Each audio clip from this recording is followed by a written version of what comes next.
À vous tous, chers téléspectateurs, la bienvenue est souhaitée pour la suite de notre étude sur le thème « Pourquoi voulez-vous aller vivre au ciel ?» Oui, c'est une invitation qui nous est adressée et la réponse et notre présence là-haut nous relève, puisqu'en fait, Dieu a déjà montré son dessein, sa volonté, et il a fait son investissement. Tout dépend de notre volonté. Aujourd'hui, nous allons poursuivre avec le troisième volet. Le Saint-Esprit est disposé à nous qualifier pour demeurer au ciel. Voici pourquoi nous sommes sous son ministère maintenant. Avant d'analyser, nous allons prier. Nous t'invitons, notre cher Père céleste, à instruire tes enfants dans la parole de vérité que tu nous as donnée, lettre d'amour pour te croire et pour collaborer. Nous voulons être parmi les obéissants. Donne-nous de bien comprendre, de bien choisir, de décider et d'avancer. Tiens-nous la main et apprends-nous à marcher. Nous prions au nom de Jésus. Amen.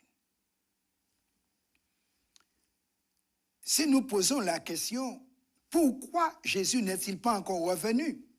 Puisqu'il avait dit, cela fait près de 2000 ans, je m'en vais, je reviendrai et je vous prendrai. Pourquoi n'est-il pas encore revenu 2000 ans? L'apôtre Saint-Pierre nous explique la raison. Dans 2 Pierre, chapitre 3, verset 9, il dit « Le Seigneur ne tarde pas dans l'accomplissement de la promesse, comme quelques-uns le croient. Mais il use de patience envers vous, ne voulant pas qu'aucun périsse, mais voulant que tous arrivent à la repentance. » Voici l'une des raisons pour lesquelles Jésus n'est pas encore revenu. Ayant payé tout pour tous, il ne veut perdre pas une seule personne. On comprend. C'est pourquoi il patiente. Deuxièmement, ceux qui ont déjà pris leur billet et carte d'embarquement n'ont pas encore fini les derniers préparatifs en ce qui concerne leur valise. Il faut tout vérifier, car effectivement, n'importe quoi ne va pas passer la porte du ciel. Et le Saint-Esprit est là pour nous aider en scannant notre valise, permettre de voir ce qui va passer la porte du ciel. Pourquoi? Nous lisons dans Apocalypse 21, versets 23 à 27, ce qui suit. La ville n'a besoin ni du soleil ni de la lune pour l'éclairer.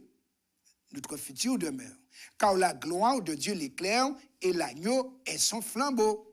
Les nations marcheront à sa lumière et les rois de la terre y apporteront leur gloire.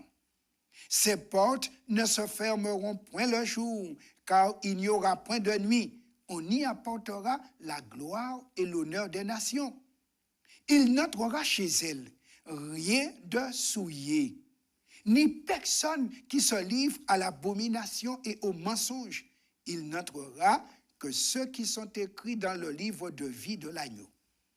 Voici la deuxième raison pour laquelle Jésus n'est pas encore revenu.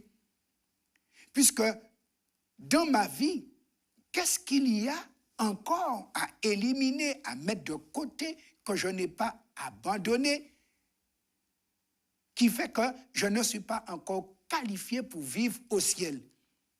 Je peux avoir le billet, oui, le sang de Jésus, versé, billet payé. La carte d'embarquement, oui, j'ai accepté l'évangile, j'ai été baptisé, j'ai été enregistré, donc mon nom figure dans le livre de vie de l'agneau. Je suis né de nouveau. Mais dans ma vie, qu'est-ce qu'il y a que je voudrais emporter au ciel qui ne sera pas admis à la porte du ciel? Voilà pourquoi Dieu nous a envoyé ce message, nous invitant à permettre au Saint-Esprit de scanner notre vie pour qu'à la porte du ciel, nous n'ayons pas de problème, de refus d'entrée, de refoulement. Car ce jour-là, il y aura pleurs et grincements de dents pour les refouler. Il est important donc de permettre au Saint-Esprit de nous qualifier pour demeurer au ciel. Et si le Saint-Esprit nous scanne et nous dit « tout est bon », rendant témoignage à notre esprit de notre sainteté, alors, n'ayant pas de culpabilité, nous aurons la paix et l'assurance. Voilà pourquoi Dieu nous donne le Saint-Esprit, qui est habilité à qualifier les futurs héritiers de Dieu, ceux dont le nom sera écrit définitivement dans le livret de famille de Dieu, le livre de vie. Voici le mode opératoire du Saint-Esprit pour la qualification des élus. Premièrement, Jésus nous dit, il doit nous convaincre de péché pour renoncer à ces derniers et croire en Jésus. Dans Jean 16, versets 7 et 8, Jésus déclarait, « Cependant, je vous dis la vérité, il vous est avantageux que je m'en aille, car si je ne m'en vais pas, le consolateur ne viendra pas vers vous. Mais si je m'en vais, je vous l'enverrai. Et quand il sera venu, il convaincra le monde en ce qui concerne le péché, la justice et le jugement. » Oui, trois choses qui nous concernent. Péché, qui va nous empêcher de débarquer au ciel. La justice, oui, parce que seuls les justes vont hériter le royaume de justice. Le jugement, c'est le moment où Dieu va scanner tous ceux qui doivent entrer au ciel. Satan est déjà éliminé. Ce monde est déjà jugé. Mais nous qui sommes sur cette terre, où en sommes-nous avec le péché? Où en sommes-nous par rapport à la justice de Dieu? Et puisque tous, nous devons passer au tribunal, bien que Jésus soit notre avocat, qu'est-ce qui va être décidé de nous? Voilà pourquoi le Saint-Esprit doit nous aider à passer ces trois domaines, du péché à la justice, pour être prêt pour le jugement. Et deuxièmement, lorsque nous nous laissons convaincre de péché, pour nous repentir, délaisser le péché, pour parvenir à la justice, alors le Saint-Esprit pourra faire sa demeure en nous, car il ne vit pas dans le désordre. Nous lisons ce que l'apôtre Pierre disait à ses contemporains dans Actes 2, versets 37 et 38. Après avoir entendu ce discours, ils eurent le cœur vivement touché. Et ils dirent à Pierre et aux autres apôtres, « Hommes frères, que ferons-nous » Effectivement, Pierre parlait sous la direction du Saint-Esprit.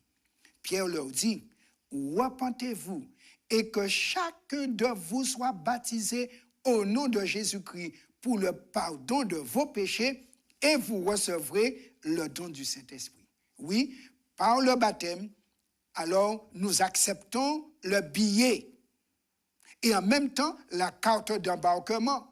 Puisque accepter Jésus comme sauveur, c'est lui ouvrir notre cœur, lui soumettre notre volonté pour descendre dans l'eau du baptême où il nous attend. Et c'est au baptême, il est dit, nous allons donc être revêtus de Jésus. Donc, billet confirmé.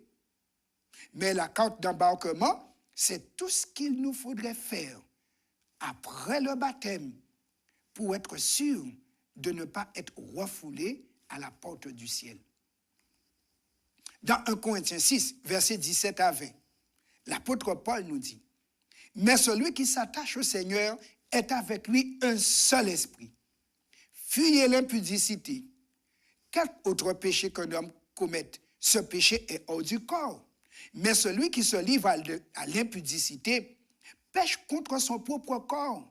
Ne savez-vous pas que votre corps est le temple du Saint-Esprit qui est en vous, que vous avez reçu de Dieu et que vous ne vous appartenez point à vous-même? car vous avez été rachetés à un grand prix. Glorifiez donc Dieu dans votre corps et dans votre esprit qui appartiennent à Dieu.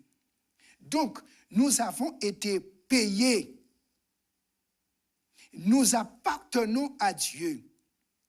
Et par le baptême, nous nous donnons entièrement à Dieu. Mais de même que l'eau enlève la crasse qui est dans le linge sale, l'odeur de la sueur, nous devons permettre au sang de Jésus d'éliminer l'odeur du diable en nous, car le péché amène l'odeur du diable. La Bible appelle cela odeur de mort. Mais le sang de Jésus, qui est le prince de la vie, nous donne odeur de vie. Et si nous avons l'odeur de vie, il nous faudrait vivre en conformité avec la vie. Voilà pourquoi le Saint-Esprit nous qualifie sur terre pour vivre au ciel. L'apôtre dit, celui qui s'attache au Seigneur par le baptême devient avec lui un seul esprit. Ce qui veut dire, celui qui est un seul esprit avec Jésus pense comme il pense et agit comme il demande d'agir. Et c'est une normalité. L'apôtre Paul dit, on doit glorifier Dieu dans ce corps qui maintenant ne nous appartient plus, n'appartient plus au diable, bien qu'ayant été payé. On doit donner à Dieu raison sur Satan dans notre vie. En conséquence, on va donner à Dieu toujours la priorité. Glorifier Dieu, c'est cela. Lui donner la priorité. Et c'est ainsi que Dieu maintenant va nous transformer à sa ressemblance pour que le diable n'ait rien à réclamer. Dans 2 Corinthiens 3, 18, l'apôtre Paul explicite. Nous tous qui, le visage découvert, contemplons comme dans un miroir la gloire du Seigneur. Nous sommes transformés en la même image de gloire en gloire, comme par le Seigneur, l'Esprit.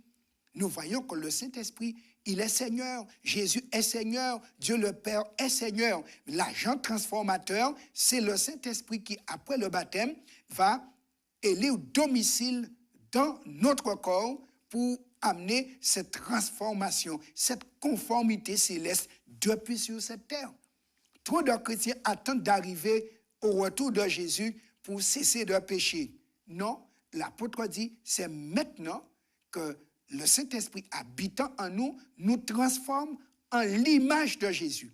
À son image, du moins à son retour, c'est juste pour être transmué ou ressuscité, pas pour être transformé.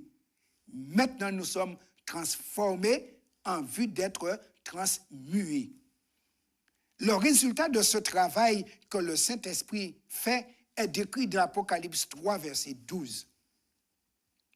Saint Jean nous dit, « Celui qui vaincra, je ferai de lui une colonne dans le temple de mon Dieu. Et il n'en sortira plus. J'écrirai sur lui le nom de mon Dieu, le nom de la ville de mon Dieu, de la nouvelle Jérusalem qui descend du ciel, d'auprès de mon Dieu, et mon nom nouveau. » Le prince de ce monde, amis téléspectateurs,